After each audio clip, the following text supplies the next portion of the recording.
All right. Good morning and welcome to the show. This is a weekly jargon. I am Jose Rodriguez. And Rohi Zachariah. And today, Rohi, we have an episode on what we like to call solar in America, right? Is solar fixing, is it the fix-all solution for the energy crisis? Yeah. Right? And I wanted to put this up here because I think this kind of represents where the hype has been with solar over the last decade or two, right? It's been marketed as a fix-all solution for the energy crisis, and especially when you're out there, people are marketing, selling it every single day. Want to take your take on it before we dive into our episode here? Yeah, I mean, solar's always been a tough ordeal just because I think we've been sold on the idea that, I mean, there's if you look at the sun and how much energy it produces, and it's kind of this end-all clean energy, you know what I mean? Because it doesn't produce anything. There's nothing mechanical to it. So I think to the public, it's an easy solution, right? You put this panel up and magic electricity just comes out, you know, and for the most part, it can be maybe somewhat cost-effective when you do some of the numbers, but it obviously has a lot of its limitations. So.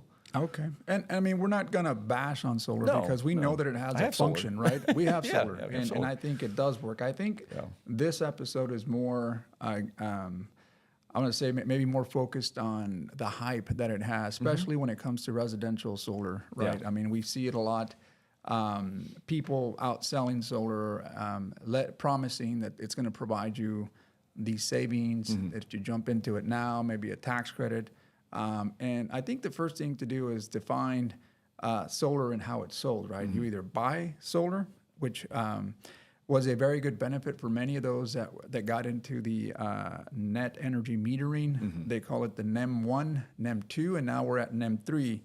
And those stages were where if you purchase solar, and again, this was years back, and you were part of the NEM 1, you would actually get some type of credit or money back against your bill, right? And that was the benefit of purchasing solar. And on top of that, you also received a credit, not only through the state, but through the IRS. The state portion may not be available, but I know that the on the federal rebate side, you would get a rebate against your tax liability. And that made it worthwhile for many people to purchase, especially if you had a big tax liability. And I think that's how solar was sold early on. People jumped into the idea, very expensive, and then came the PPA. And I think this is the focus of our talk today is with power purchase agreements. These are leases where a solar company will come to you and sell you on the idea that solar can become very beneficial in that you lock in these rates and you're going to save 20 to 30%. Yeah. That's the focus, Rohi. Unless you have something different, let me know. But we'll dive into it and give you some facts. But what's your take on that? I think, again, what always comes to mind when you brought about the topic, so one of the things that you hear I got the image for it here on the computer. So with solar, there's what they call the duck curve, which I'm sure a lot of people are familiar with, but it just has to do with as the energy in the sun comes about, and during peak times that we've been dipping lower and lower, which is kind of a good thing, but it has to do with how much solar and energy is available at any one time. And as installations have been installed through residential or these farms, that curve has deepened. So much so that they had one of the headlines just last year where California was paying other states. They were paying other states to take our energy because there was too much, and I know with some of that as a consumer, it got very confusing because I never saw my bill go to zero or negative. California didn't pay me to take the energy from them. I still had an energy bill, so. Some of that, I think, as a consumer, kind of leaves you confused as to, like you said, is we're sold on the idea that you put these panels up and you shouldn't have a bill, or your bill should be almost zero, to some degree. And I think that's not really happening, especially when you talk about NEM 3. A lot of those benefits were kind of gone to where it gets confusing now. Is it actually a benefit still to put in solar? So. Yeah, and I think that's where we come back to the idea of purchasing. Is purchasing now a benefit to some, right? Yeah. And when you factor out the data on what you pay currently, right? Because in order to get solar, they need to view a history of your consumption over the last energy consumption over the last 12 months, and you'll forego your PG&E bill so that they can see that, or they can extract that information to see how much of the kilowatt hours that you're utilizing throughout the month. And that then determines what kind of unit you would need, right? But with NEM 3 now, you're required to have some type of storage. So now batteries are part of this, right? And when we talk about, the perfect business is, you would think, well, is there something behind that? Something behind that pushes for storage, right? I mean, batteries are supposed to be the next big thing to help you conserve energy, right? And transfer energy when peak hours, for example, right? Yeah. But again, it's all market. This is part of how our economy works to some extent, right? We have to have these solutions to the problems that we face, right? PG&E rates continue to escalate. I mean, this is here where we're at in the Central Valley, what's the SoCal Energy also. There's different energy sources, right? But here, our main provider is PG&E. Yeah. So over the last maybe 3 to 4 years, we did see some escalation, especially after COVID. We did see energy costs go up. So solar became a big solution for that. Yeah. When I purchased solar, I was needing that for a tax write-off, right? 30% at the time. Or when I got it, I think it was 26%, something like that. It was some weird percentage. Yeah. But it went up to 30. And this was the last year, especially with the extension of the jobs tax cuts, there's going to be no more a tax rebate or a credit to liability. So if you don't have it installed by the end of this year, then tough love, right? Yeah. There may be some other incentives you may get, but nothing as big as what the IRS gave you, which was really good. And I think that motivated a lot of people, especially like me. When I purchased it during NEM 2. And have I seen savings as a purchase? I think those people that purchased early on took advantage of it and really benefited. But over the years, like you said, solar systems began to fade slowly, right? There's a 25-year warranty on most of them, because essentially they'll start producing less and less and less. And as your energy costs go up, then you're not guaranteed to have that same block of energy locked in, right? And that's the misconception that people have when these PPAs are provided. Yeah, I mean, and I think, like you said, when the introduction of NEM 3, it's a signaling to where they can't say it because there's politics involved, but it's a signaling to say we don't need any more energy produced. We have the energy. Now that may change because of this ramp up of data centers and stuff for AI, as now they're building like nuclear plants to power them, but I think that signaling is we have enough energy being produced during certain times of the day, but the storage is the key. Now, I know they're pushing batteries, and I know that's kind of really been the focus. Now, I do like creative ideas like Tesla pushes, where you have a battery. It's in your car. It's sitting in your garage right now, or maybe outside your house. Plug it in and let the car charge up. And if you want to, you can power your house off of that car. There's ways to kind of utilize these mini solar plants, or power plants. And I know at one point even, and I believe they still offer it, where if you installed the Tesla system, the whole solar and battery pack in your house, you had the option to sell your extra electricity that was stored up back to the grid. And a lot of that had to do with kind of like sneaky loopholes to, instead of building giant battery plants, which are getting some pushback now, it's Tesla kind of saying like, hey, you already got one in your house. Let us just use a little bit. We'll give you a little bit of incentive back on it.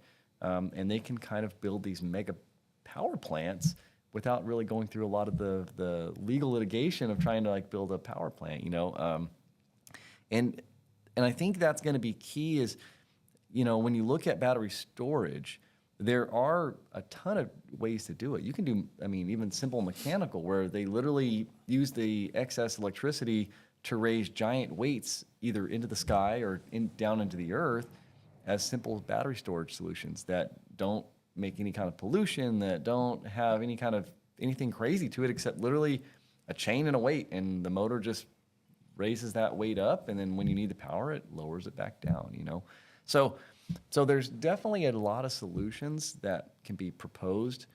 I think it always comes back to, as a consumer, understanding what's going to be the most, for one, cost effective to me to lower my bill. And I think that's, again, going back to the frustration of all of the electricity is, duck curve, we have tons of electricity. My bill, the cost per wattage has not gone down. And that's where it's very confusing to consumers to say, well, wait a minute, I'm producing energy for you. You're buying it, you're giving me peanuts for it, and then you're reselling it onto the open market for money. You're making money off of my energy, but my energy bill didn't go down. So, and that's how I think. Let's just bring through a scenario, right? Yeah. Somebody knocks at your house, yeah, and they come with a claim that they're going to save you this percentage, right? Mm-hmm. If you add solar to your deal, right? And today, I think the most attractive form of solar is not a purchase, but I see the rise of power purchase agreements. Yeah. And what are power purchase agreements really? In a nutshell, it's you're buying power. You don't own the panels. You don't own the units. They're being leased in a way where these companies will put it in your rooftop, and with the promise of giving you this amount of energy or blocks of energy throughout a 12-month period for 25 years, mm-hmm. right? I think that, in a nutshell, sounds very convincing, but the average person that doesn't understand, like you said, not only the kilowatt hours, the amount of unit you need, and how these PPAs work, well, it's going to do something for them that, or at least what they think is going to happen is it's going to lower their bill, right? Yeah. And you'd be surprised the surge of complaints that have taken place, not only with the Federal Trade Commission, the Consumer Finance Protection Bureau, and even Attorney General, because the complaints are massive. They're becoming bigger. You have class action lawsuits against Sunrun, Vivint, and they're starting to come up because the promises that were made, again, were misleading to a lot of people that understand. I've had a couple of folks call me on saying, hey, I've asked them to come pick up their unit because a lot of them say cancel anytime. Yeah. And that's the sales pitch. Well, kind of like the subscriptions that we get sometimes on these Apple, mm-hmm. At stores, right? You get them and they tell you cancel anytime before the 7th day. And if you do, then you don't get charged. But it's not like that in solar sometimes. Sometimes with these contracts, once you sign, then if you don't read the fine print, which a lot of people don't, they're stuck with these solars. Yeah. So now there's a constant fight. And the more and more people that are starting to feel like they were taken advantage of are starting to make these complaints. And a lot of them are stemming off of these power purchase agreements. And like I said, that was part of the class action lawsuits that are happening. But in our case, I purchased it. And as I get people that ask me, I say, well, the best thing to do is let's look at your liabilities. Mm-hmm. If you have a big liability and you can see that purchasing it, and I don't recommend it more now because of the NEM 3, because there really isn't a benefit of producing and then getting a credit anymore. Mm-hmm. It's just you produce to offset the amount of energy you use throughout the day. Yeah. But assuming that you do it through peak hours when there isn't any sun, then that's why you need that battery. So now you're added another component, and even by producing more energy, like you said, you're not getting any of that benefit. And I think that's where it lost some of that incentive.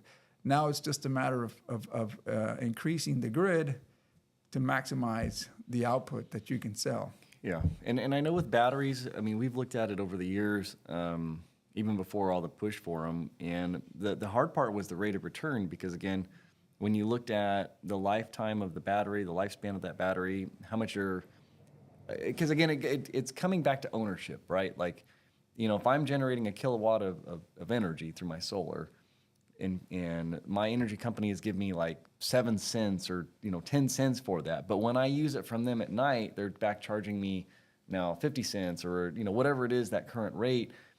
It goes back to saying, well, I want to keep it. If you're only going to give me 7 cents, I'll store it somehow, and this way when I need it during the night, it's more valuable to me.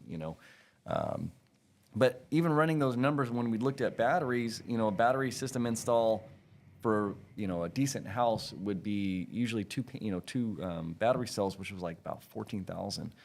And doing the math, there was only about a 90% return on investment. So after the 10-year battery life kind of expired, you would never have gained all your money back that you spent into it. And that's kind of what held us back from energy storage. Now, I don't know that that's a game that they play by increasing the kilowatt charge and how much do they charge you per kilowatt to kind of justify that, to get you to a point where you say like, oh yeah, it does make sense. If I get the battery, then I'm quote unquote saving money, because I think it's almost like gas, where if gas went to $2 a gallon today, we would just drive cars.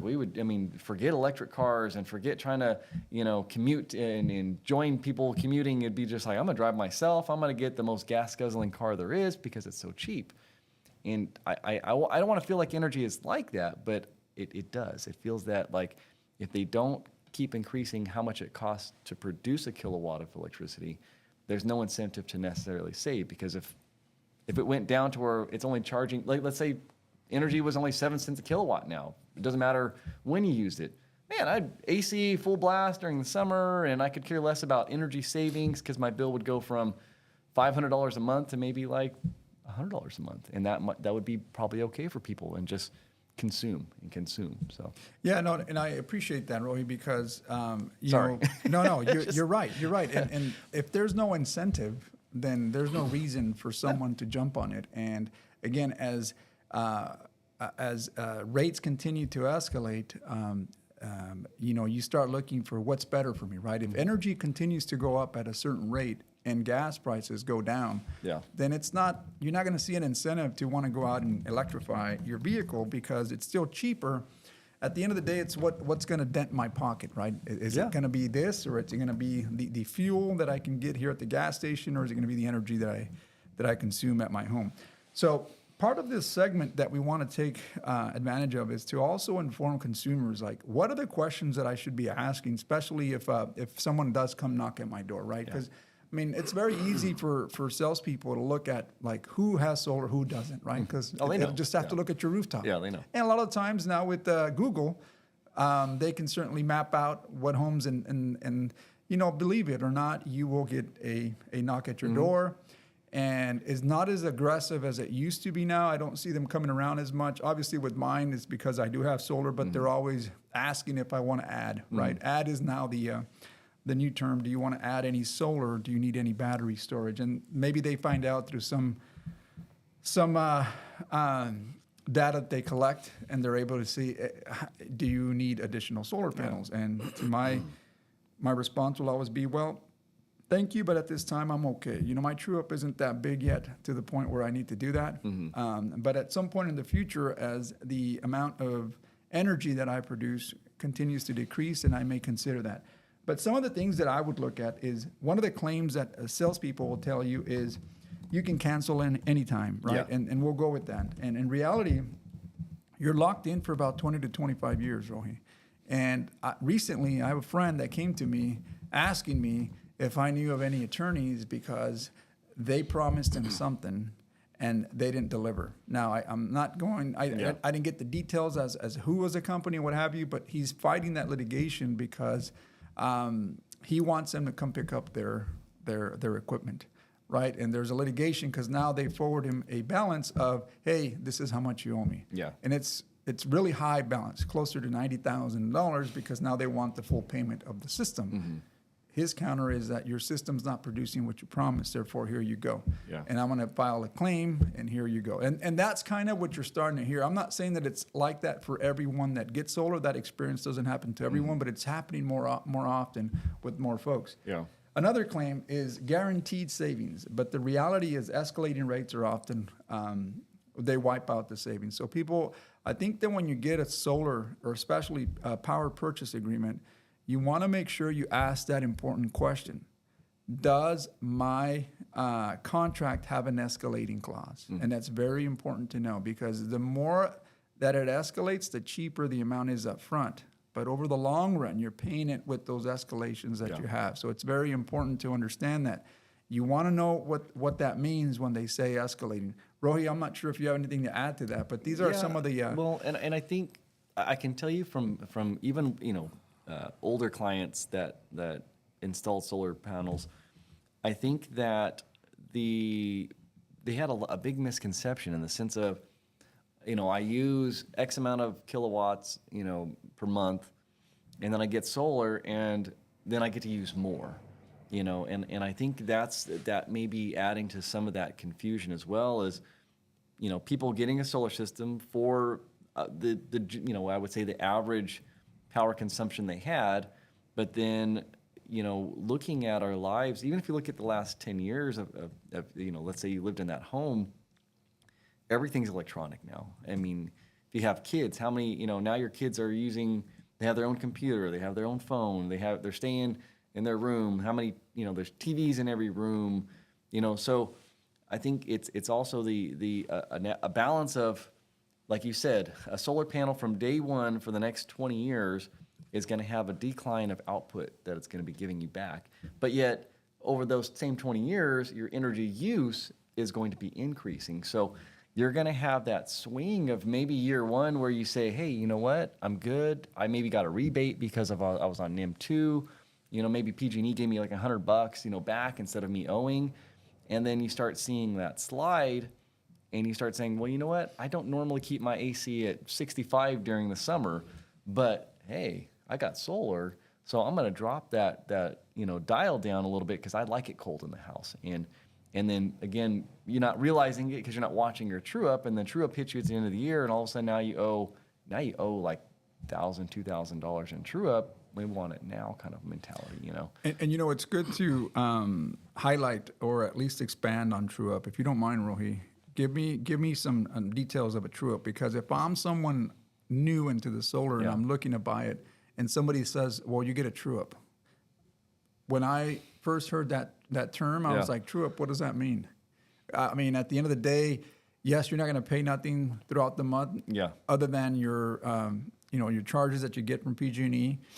But what is a true up? How does that work? Yeah, and I think, I hate to say, I think the true up is part of the problem, because like you said, I'm not getting a bill month to month. I'm getting an indication of where I sit, and that can swing dramatically, because like right now, for instance, with it being winterish, we're not running the AC, we're not really using a lot of electricity. We may use more gas because, again, we just turned on the heater now that we're officially in wintertime, but you're kind of having to be really diligent about tracking month to month. Where am I at this month? Am I ahead? Am I behind? Because PG&E gives you indications. They kind of tell you like, hey, just so you know, this is the projected true up as of today. But again, if you're not preparing and you're not thinking like, on my true up date, I'm going to owe this amount of money, you're kind of blindsided, like, oh man, like I owe this money. Yeah, and I think it catches people off surprise because, and I'll expand a bit more, but like you said, so at the end of the month, PG&E in your bill will give you the amount of energy produced for that billing cycle. And then it'll give you the amount of energy used. Correct. And it's like this, it offsets or it credits you, whichever it is. You have a deficit or you have a surplus. Yeah. So if you produced a lot more energy, especially like a NEM 2, right? I can only speak on NEM 2 because that's what I have. Yeah. So if I overproduce energy, and especially more than what I consume, then they'll give me a credit for that month, and it'll show a minus, right? And that'll carry over for the following month. Yeah. And it'll carry over for 12 months. So at the end of 12 months, if you overconsumed and it's more than what you produced, then you're going to get the bill for that. And that's what they call a true up. So you may not see a monthly bill other than what PG&E charges for the infrastructure, right, for delivering energy, which can be anywhere between $10 to $20. I'll just say that, right? It's about that. So it's not a lot of money, right? But once everything totals up at the end of the year, it's like, whoa, where did this come from, right? Where did the $800, $900 come from? Especially for a family that's used to paying everything monthly. Correct. And you see the initial savings up front, well, for the first couple of months, but then come the end of the year, wham. Yeah. Some people have even reported $2,000 in true-up or $2,000 in true-up. I mean, if you look at, it's like $180 a month. I mean, where is that savings? Well, opposed to paying $400 a month in energy, right? Obviously, there's going to be a savings. It's that you want to do it in payments, but that is something to consider, especially when you're looking at solar. Ask what true-up is. Make sure you understand that, because not only do you want to understand what the PPA is, how this block of energy is going to be proposed to you, is it going to have escalators? And one last thing is, do you get a credit? Yeah. Again, a power purchase agreement doesn't mean that you're purchasing the unit. It means that you're leasing the amount. You're purchasing the power in blocks, but you're leasing it from a company, right? You're not necessarily, you don't own the unit. So that therefore, make sure you understand that you're not going to get a credit. If someone promises you a credit, even when you purchase it, they'll take it off the top of your total, almost like a car. When you go purchase a car, right? They say, well, we're going to give you this amount for this trade-in. We're going to give you this, and we're going to give you that. At the end of the day, you're financing a lot of money. So it's important to understand these terms, and you definitely want whomever's helping you to make sure they're clear on those answers. Yeah. But with that, Rohi, any credits that you think are important for people to look at? No, again, considering that now that you're getting pushed into NEM 3 as a new person, I mean, so it looks like current rates, you're going to be getting essentially 8 cents per kilowatt is what they're going to pay you for your energy. But when you're buying it back at, like we said, about 50, 60 cents. So it really, it kind of pushes people into the sense of energy, independence, and again, that's how I know I always felt was I built the solar panel system, and then the next idea was like, you know what?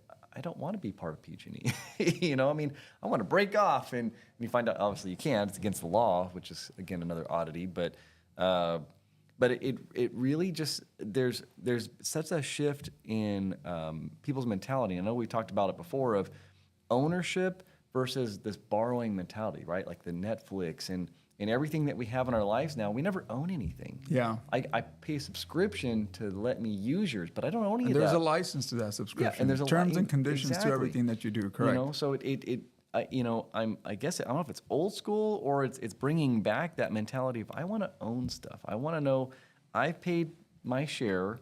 I own this. I can do what I want with it, instead of getting hit both ways of you don't own it, and just be happy with what you got kind of mentality. Yeah, and granted, while you see this rise of people, especially like in these social media platforms like TikTok and other media platforms, where people are starting to rebel against that. Not necessarily in our city where you have urban, but mainly in the outskirts where they say this is going free, right? I'm not having to pay for this energy. I purchased this, I created it, and I'm not attached to any specific grid. I'm off grid. I can produce my own energy, whether it's hydrogen, whether it's electricity, and it's been around for decades. It's been around for centuries. I mean, almost a century. At the turn of the century, they provided a way of producing energy. But how do you encapsulate that and sell it to the market is what they wanted to do, right? This is how economies grow, right? You create these jobs, you create this almost a monopoly in energy. But they control that infrastructure, right? It's not something that you and I can say, hey, let me do my own, right? And maybe, I don't know, maybe it'd be more costly, but if you found a way, Rohi, if you found a way to live off grid, obviously then maybe it would be worthwhile, but right? I know people that are doing that. That's why it's not, it sounds crazy, but I mean, I know people who, they live so far off the beaten path, that's their only option. They've been off grid, I mean, for probably, 15, 20 years now, because I've known them that long. So they've probably been there longer off the grid. And, when all this kind of came about, I was always asking them, like, well, how did you do it? Because again, this is their lifestyle. Now, they had to adapt to that lifestyle, and I know this is we're maybe going a different direction, but they had an understanding about energy usage, and like I remember talking about simple things like they couldn't use dryers for their clothes because if they turned on the dryer for their clothes, it would essentially suck up all the energy that they had stored in their batteries, but it's not like they didn't have an option, so that they had to, they need electricity, they have to survive, and this is what they've been doing. But the flip side to people that live in the city and that have PG&E, I think your battle is always, I'll pay them the $10 because when the power's out, I want them fixing it. I don't want to have to maintain my system, but at what cost, I guess. And that's a trade-off that you get, right? But I can see that in maybe rural, remote areas where you're not connected to the grid. So I know we're coming up on the 30 minutes, and we want to keep this short, Rohi. So any last final thoughts for people, especially if they're looking to get into solar? I know we call it the fix-all, but sometimes it becomes a nightmare for many people that go out there and purchase not knowing and not reading that fine print. So any last minute thoughts that you can add? I think whether you're if it's buying or leasing, whatever you're looking at, I would agree. Look at the fine terms. Understand where you're going to be. Make sure there's no hidden cost. But at the end of the day, I think anything you can do that's producing electricity to lower your bill is something to look at, whether it's battery or solar. So. Yeah, and I'll finish with this. Solar is about empowerment, right? It's about trying to give people another outlet of energy, how we can, as a society, how we can grow, especially with the demand and energy that we need for data centers, for our cell phones, for our cars, for everything that we need. And it shouldn't be it shouldn't be an entrapment when people feel like I have to get it because if I don't, here I'm at. But it puts me in a worse position that I'm in now, right? Yeah. So it's important for people to ask the questions. Don't be afraid when someone knocks at your door, especially if someone's very young. I'm not saying that they don't have the experience in solar, but 70% of the time they probably don't own solar. So it's hard to sell you on something that you haven't experienced, right? If I'm a car salesman and I own a car, then I'm going to tell you about the experience I have with my car. That's the story that I can sell you on, right? No different in me doing the lending. I don't just try to give you loans, but early on when I first started, it was difficult for me to be in the shoes of someone that's going to make a major purchase without me being one of those people. And I think life gives us that experience. So it's good for you, especially if you're older, to ask those questions. And if they can't answer, have someone else answer them for you. And you have to go up line so you can figure out if you are going to get a good deal, especially with solar. So I think we'll leave you with that. Ask questions, make sure you know what's going on, empower yourself so that you can get a better energy cost for your system. With that, we'll go ahead and say